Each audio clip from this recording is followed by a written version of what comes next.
हरियाणा में तो देखो बीजेपी सरकार ही आएगी, क्योंकि राष्ट्रवाद पे ही वोटिंग डलेगी। कि सभी सनातनियों को बीजेपी को वोट देके सरकार बीजेपी की बनानी चाहिए, अपने आप को सुरक्षित करना चाहिए। अरे जो जितना भी ऑनलाइन जो काम शुरू हुए हैं, मेरे ख्याल से पारदर्शिता जो आई है वो बीजेपी सरकार में है। नहीं नमस्कार, सभी दर्शकों का स्वागत है। और हरियाणा में चुनावी सरगर्मियां तेज हो चुकी है, तो वहीं भाजपा जो है वो हैट्रिक लगाने के मूड की तैयारी कर रही है, तो वहीं कांग्रेस जो है वो अब वापसी करने के मूड में है, जद्दोजहद कर रही है। तो वहीं कई पार्टियां जो है वो अपना धरातल सोच रही है, धरातल खोज रही है। और फिलहाल हरियाणा में चुनावी सरगर्मियों के बाद हलचल हर जगह तेज है। और आज हम मौजूद है अंबाला में और कुछ ट्रांसपोर्टर हमारे साथ मौजूद है। बातचीत करेंगे हरियाणा की राजनीति को लेकर, क्या कुछ पारा जो है वो चल रहा है।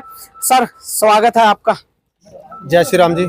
देवलाल जी, राजनीतिक तौर पर क्या कुछ चल रहा है हरियाणा में? सभी ट्रांसपोर्टर इकट्ठे होते हैं, अलग अलग जिलों से है, क्या कुछ कहना चाहिए? हरियाणा में तो देखो बीजेपी सरकार ही आएगी, क्योंकि राष्ट्रवाद पे ही वोटिंग डलेगी। कि हरियाणा सबसे बड़ा राष्ट्रवाद का अपना स्टेट है, क्योंकि हरियाणा से ही सबसे ज़्यादा मिलिट्री में फौज में भर्ती हैं, क्योंकि उनको अंदर कूट कूट के राष्ट्रवाद भरा गया।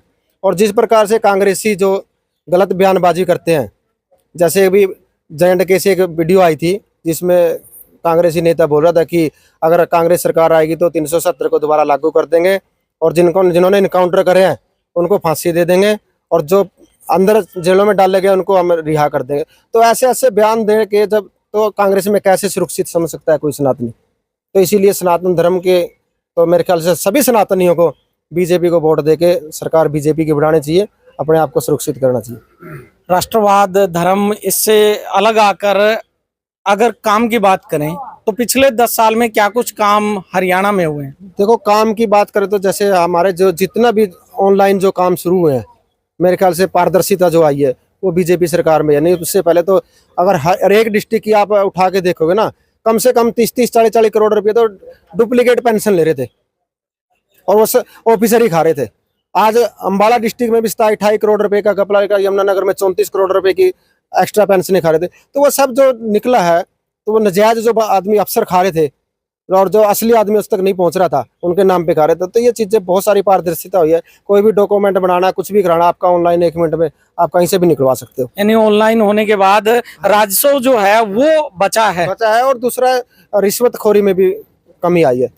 ट्रांसपोर्टर होने के नाते क्या कुछ फायदे मिले हैं इन 10 सालों में? ट्रांसपोर्टरों के लिए सरकार ने क्या कुछ किया? ट्रांसपोर्टरों के लिए नितिन गडकरी जी को बहुत धन्यवाद है, क्योंकि उन्होंने उनकी जो सोच, बड़ी सोच के साथ बड़े बड़े हाईवे, सड़क देखो अच्छे बनवाए हैं।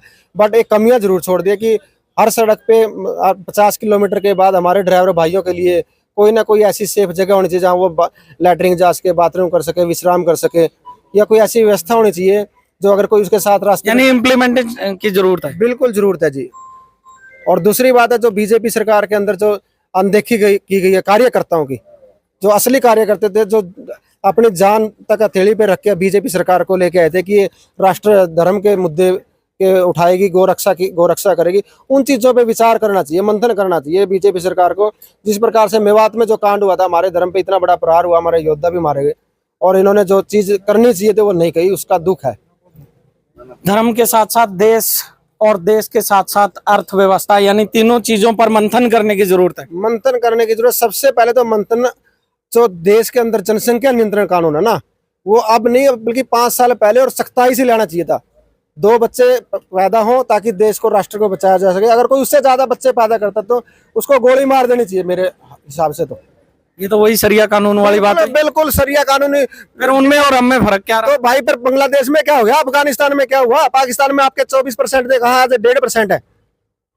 तो आप उसके ऊपर क्यों नहीं देखते? आप हमारे में तो मतलब हमने तो एक बात कह दी कि ये खाली मुसलमानों के लिए थोड़ा ही है, ये तो सबके लिए है। हिंदू एक बच्चा भी नहीं पैदा कर रहा है भाई। हिंदू भी तो राष्ट्र के बारे में सोच रहे हैं कि ज्यादा जनसंख्या बढ़ेगी तो हमारे संसाधन कम होंगे, तो उनको भी हमारे साथ मिलकर, और जो यूसीसी जो कानून है, जो मोदी जी ने अभी लाल किला से बोला, यूनिफॉर्म सिविल कोड, वो जल्द से जल्द उसको लेके आ जाए, ताकि कोई भी जाति, कोई भी धर्म, कोई भी समुदाय, कोई भी हो, वो सब एक समान हो। कम से कम इतना तो, भारत देश हमारा है।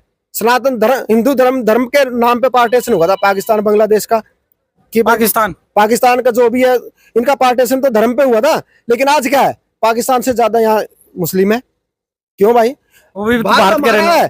पर्सनल लॉ मुस्लिम है, पर्सनल लॉ ईसाई है, पर्सनल लॉ फारसी है, जबकि पर्सनल लॉ हमारे लिए होना चाहिए था, सुरक्षा हमें चाहिए थी।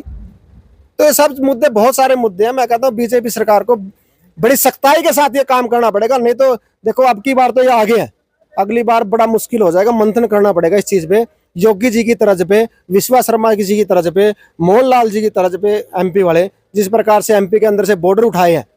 हम सब ट्रांसपोर्टर भाई कम से कम एक चक्कर में 2000 रुपये देते थे, और आज हम उससे बच गए, क्योंकि क्योंकि भाजपा के बाद कुछ फायदा मिला है। बिल्कुल एमपी में तो मिल रहा है। आप लगाओ हमारे 3 चक्कर लगते हैं तो 2-6 हजार रुपये बच गए, तो बहुत बड़ी उपलब्धि है। और जिस प्रकार से वक्का बोर्ड का कानून के ऊपर उन्होंने किया है, तो वो बहुत जरूरी था, क्योंकि हमारे पूरे तीसरे हिस्से की मतलब प्रॉपर्टी पे कब्जा हो चुका है।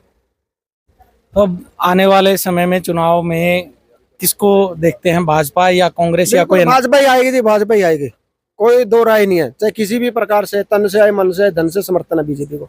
यानी बीजेपी को पुरजोर समर्थन है और बीजेपी वापसी करेंगे। सर क्या नाम है, कौन सा जिला है? मेरा नाम पवन है, जिला भिवानी है। भिवानी। ज्यादातर ट्रांसपोर्टर अंबाला से बाहर के ही है यहाँ। राजनीतिक हलचल तेज है, और इस राजनीतिक हलचल में क्या मानते हो, आने वाले चुनाव में किसका पलड़ा भारी है?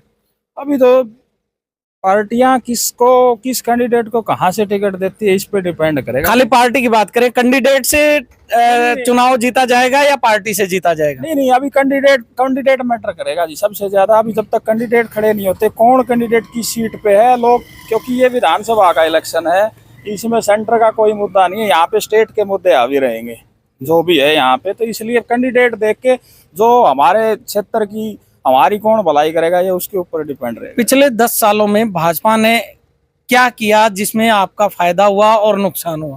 फायदा और नुकसान का आंकलन तो जी बताया, कैंडिडेट देख के ही पता लगेगा। वहां से जो नहीं, मैं पिछले 10 साल के कार्यकाल की बात कर रहा हूँ कि पिछले 10 साल में क्या भाजपा ने किया जिससे आपको फायदा हुआ या फिर नुकसान हुआ? एक्चुअली क्या, फायदा और नुकसान तो बिजनेसमैन के दोनों पूरक है जी। फायदा और नुकसान सरकार को देख के तो अब क्या बताएं, लेकिन ये है कि अभी हम बिजनेसमैन आदमी को ये नहीं बताएगा हमने कहाँ वोट गिरने, कहाँ मैं वोट की तो पूछ ही नहीं रहा। वही नहीं, वो पता है पार्टी के बारे में, आपको ये पता लग जाएगा कि कहाँ से कौन हैवी है। मैं तो पूछ रहा हूँ कि पिछले 10 साल के कार्यकाल में भाजपा ने ऐसा क्या किया जिससे आपको नुकसान या फिर फायदा हुआ? मैं वही बता रहा हूँ आपको कि फायदा और ट्रांसपोर्टर होने के नाते पूछ रहा हूँ। ट्रांसपोर्टर होने के नाते ही मैं आपको ये बता रहा हूँ कि इस इलेक्शन में क्लियर हो जाएगा कि भाजपा ने क्या किया और भाजपा ने क्या नहीं। यानी अपने जबान से नहीं बताएंगे। हाँ, ये इलेक्शन भिवानी पहले जाते थे, कैसे जाते थे?